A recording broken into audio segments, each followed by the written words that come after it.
आज हम जो है यूपी बोर्ड के हाई स्कूल की जो है क्लास शुरू करेंगे आपके विज्ञान विषय की। यूपी हाई स्कूल में विज्ञान विषय की आपका पहला अध्याय शुरू होने जा रहा है, रासायनिक अभिक्रियाएं एवं समीकरण। ठीक है, ठीक है।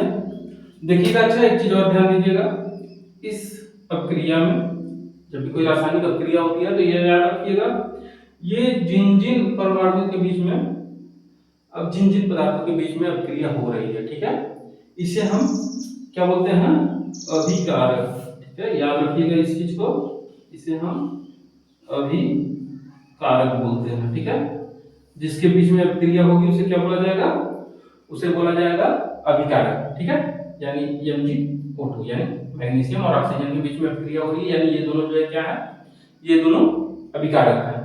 और इनसे जो चीज अभिक्रिया के दौरान मिलेगा हमें, ठीक है, उसे हम क्या कहेंगे, उसे हम कहेंगे उत्पाद। ठीक है, यानी अभिक्रिया के दौरान जो चीज उत्पन्न हो रहा है उसे क्या कहेंगे, उत्पाद। ठीक है, और ये याद रखिएगा, अभिक्रिया में ये जो है तीर का निशान जो है हमारा, ये हमेशा अभिकारक से उत्पाद की तरफ रहेगा। ठीक है, ये दर्शाता है कि भाई इसकी अभिक्रिया हुई है और ये उत्पाद मिला है, तो ये याद रखिएगा, इसमें तीर दर्शाता है। ये अभिकारक के बीच में हम हमेशा प्लस का प्रयोग करेंगे चिन्ह का, जो ये बताएगा कि इन दोनों के बीच में अभिक्रिया कराई जा रही है। ठीक है, इन सब चीजों को याद रखिएगा। और ये जैसे यस जी, ठीक है, ये सब यहाँ पे पदार्थ के सामने लिखते हैं ताकि ये हमें कंप्लीट हो जाए, हमें अच्छे से पता हो यहाँ पे जिस चीज की अभिक्रिया हम करा रहे हैं उसकी अवस्था क्या है।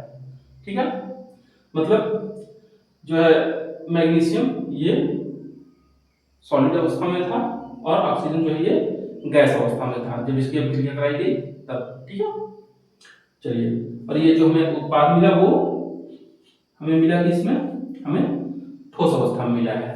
ठीक है, तो जो ये रासायनिक अभिक्रिया होती है इसके बारे में ये चीज बातें ध्यान रखिएगा।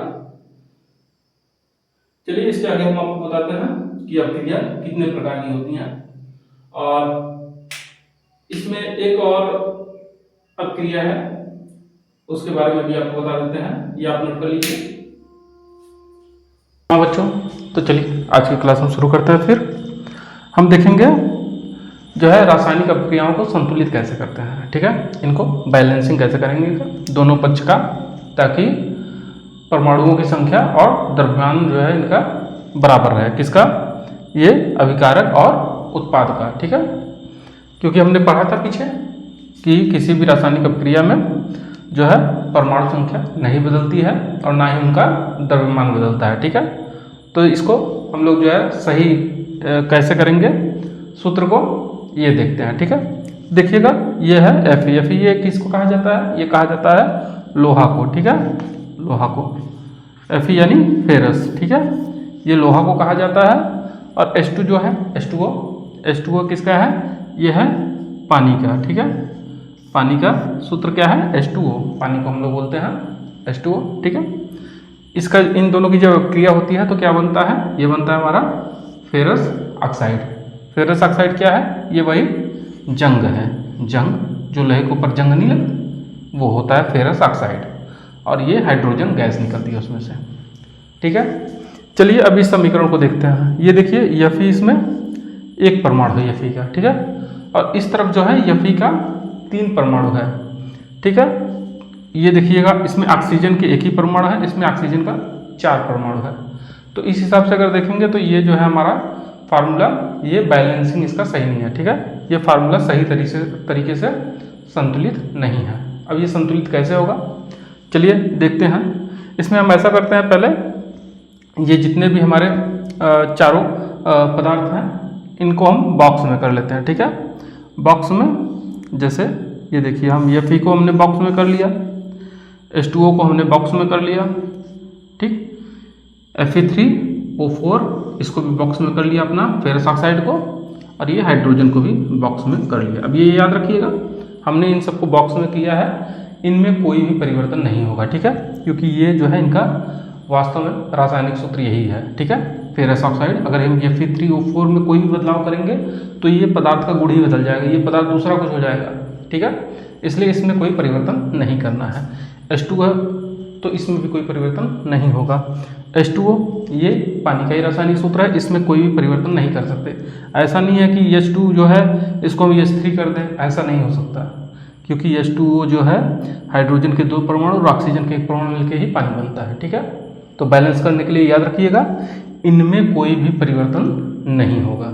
ठीक है, तो बैलेंस कैसे करेंगे अब देखते हैं। चलिए अब देखिए, इसमें जो है हमारा क्या है, ऑक्सीजन का 1 परमाणु है और जो हमारा उत्पाद था उसमें जो है ऑक्सीजन के 4 परमाणु है। तो इसको बैलेंस करने के लिए हम क्या कर सकते हैं, देखिए एक एक जो है जितने भी है इसमें एक एक तत्व को हम पहले बैलेंस करते हैं। ठीक है, तो देखिएगा हम फार्मूला लिखते हैं आगे, Fe प्लस H2O जो है यहाँ पे 4 परमाणु है ऑक्सीजन के, तो यहाँ पे हम 4 कर देते हैं इसको। ठीक है, 4H2O, समझ में आया, यानी कि जो पानी है ये 4 वो लेते हैं पानी के।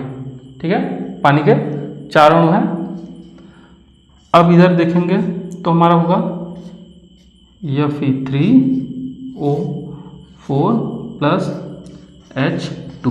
अब देखिए ऑक्सीजन हमारा यहाँ पे 4 हो गया, तो ऑक्सीजन तो बैलेंस हो गया। अब देखिए हमारा न तो Fe बैलेंस में है और न ही H2। ठीक है, H2 यहाँ पे 4 परमाणु हो गया और H2 का यहाँ पे 2 ही परमाणु। H2 का यहाँ पे कितना हो गया, 4 दूनी 8 परमाणु हो गया। ठीक है, और यहाँ पे H2 ही है, तो इसमें हम क्या करेंगे, हम इसको जो है हाइड्रोजन को बैलेंस करते हैं। तो इसके लिए हम क्या करेंगे, हम लिखते हैं पहले Fe4H2O और यहाँ पे Fe3O4 प्लस H2, यहाँ हम 4 कर देते हैं, 4H2। ठीक है, 4H2। अब ये क्या होगा इस फार्मूले में, देखिए यहाँ पे जो है 4H2 है, यहाँ पे भी 4H2 है, यहाँ पे हमारा ऑक्सीजन का 4 परमाणु है, ऑक्सीजन का 4 परमाणु है। ठीक है, अब हमारा फेरस जो है यहाँ पे 1 और यहाँ पे 3 है। ठीक है, तो यहाँ पे फेरस जो है वो अभी बैलेंस हो नहीं पाया है, तो हम करेंगे क्या, यहाँ पे अब फेरस को बैलेंस करते हैं। कैसे, हमने जो है लोहे के 3 अणु ले लिए। ठीक है, 3Fe कर दिया। ठीक है, अब देखिए 3Fe प्लस 4H2O, अंदर क्या है, Fe3O4 प्लस 4H2।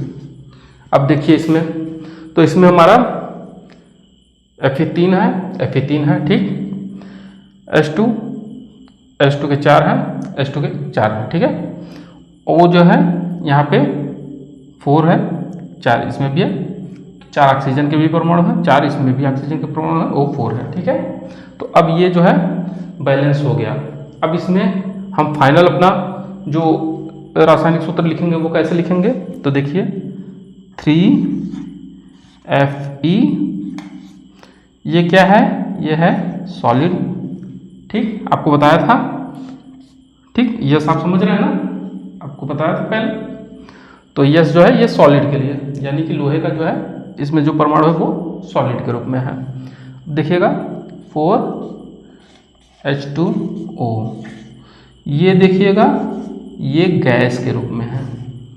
आप कहेंगे H2O तो पानी है, तो गैस के रूप में कैसे है, क्योंकि इसमें जो ये पानी का यूज हुआ है वो भाप के रूप में होता है। ठीक है, हम खुले में लोहे को छोड़ देते हैं तो वो जो है अपना वायुमंडल से जो उसमें जो नमी उपस्थित होती है उससे क्रिया करता है। ठीक है, तो वो गैस के रूप में होता है, इसलिए जो है इसको गैस लिया गया है। ठीक है, चलिए आगे देखते हैं।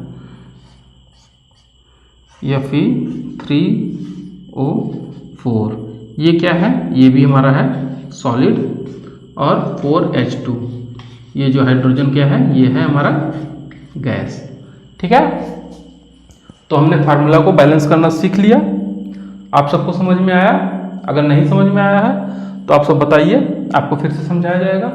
देखिए पहले क्या था, फेरस यानी कि लोहा, हमने पानी के साथ अपक्रिया कराई उसकी, और हमको पता है जब लोहा पानी के साथ अपक्रिया करता है तो जो है जंग बनाता है, यानी फेरस ऑक्साइड बनाता है और हाइड्रोजन बनाता है। ठीक है, तो हमने सीधा सीधा इसे लिख लिया है पहले।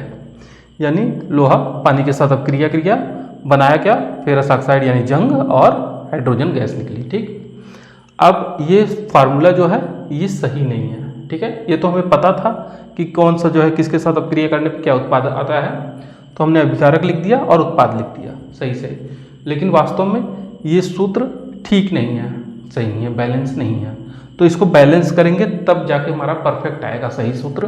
तो इसको बैलेंस करने के लिए ये ध्यान देना है कि दोनों पक्ष, बायां और दायां पक्ष जो है अभिकारक और उत्पाद। ठीक है, अभिकारक के कुल जो परमाणु जो हैं वो उत्पाद के कुल परमाणु के बराबर होंगे। ठीक है, इनका न तो द्रव्यमान परिवर्तित होगा और न ही परमाणुओं की संख्या परिवर्तित होगी। ठीक है, तो उसको बराबर करने के लिए हम क्या करेंगे, हम देखेंगे ये बराबर कैसे होगा। तो हमने पहले क्या किया, हमने चार जो है अणु लिए किसके, जल के, H2O के 4 अणु लिए, जिससे क्या हुआ, जिससे हमारा जो है Fe3O4 में जो ऑक्सीजन के 4 परमाणु थे ये बैलेंस हो गया। ठीक है, और हमने यहीं पे हाइड्रोजन के 4, हाइड्रोजन में 4 जो है 4 परमाणु लिए, जिससे हाइड्रोजन बैलेंस हो गया। 4 दूनी 8 इसके अणु हो गए और 8 अणु इसके हो गए। ठीक है, 8 परमाणु और 8 परमाणु ये बैलेंस हो गया, वो जो ऑक्सीजन 4 हो गया, ऑक्सीजन 4 हो गया, ये बैलेंस हो गया हमारा। ठीक है, और तीसरे सूत्र में हमने क्या किया, हमारा जो है Fe3 था, तो इधर जो हम फेरस को सिंगल लिए थे इसका 3 अणु कर दिए। ठीक है, 3 अणु करने के कारण इधर जो है और इधर दोनों बैलेंस हो गया। ठीक, और लास्ट में फाइनल में हमने ये दर्शाया है कौन सा सॉलिड है कौन सा गैस है, जिससे हमारे फार्मूलों को देख के ही ये समझ में आ जाए कि किस तरीके से अभिक्रिया हुई है, अभिक्रिया में जो है किस पदार्थ के कितने कितने अणुओं ने भाग लिया है और किस रूप में लिया है, कौन सा ठोस में था और कौन सा गैस की अवस्था में था। ठीक है, आप सबको अच्छे से समझ में आया पूरा। चलिए ठीक है, अब देखते हैं फिर आगे।